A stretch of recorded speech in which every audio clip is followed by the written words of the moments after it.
Here's the continuance from the crazy God story. 100%. Like, I'm ready to change my life. I'm ready to change my ways. And so I said, well, here's what we're going to do. We're going to call your mom. We're going to call the cops.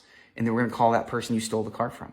So he, right, bam, bam, bam, calls all those people, confesses.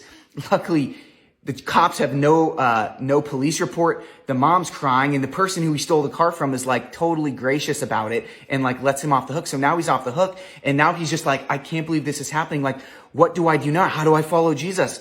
And I say, well, here's what we're gonna do. We're gonna start meeting up every week, and we're gonna start reading the Bible. And so I get a call from him the next day, and he goes, hey, I want you to share this message with my whole family.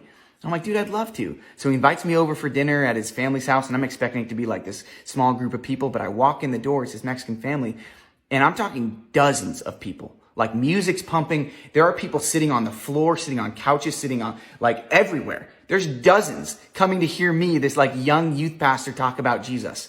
And so I just kind of break into the gospel, start talking about Jesus, and they're asking questions, and all of a sudden people start getting saved.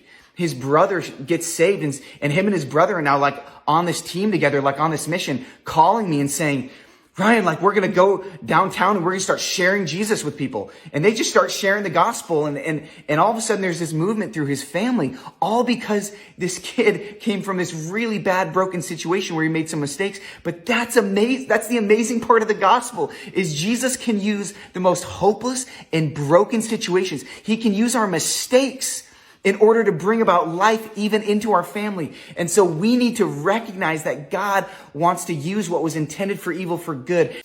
What was meant for evil, God can take and turn around for good. He's a master at doing that. If you want to see more inspiring stories like this one, subscribe now. You can also watch the first part of this by clicking on the link below.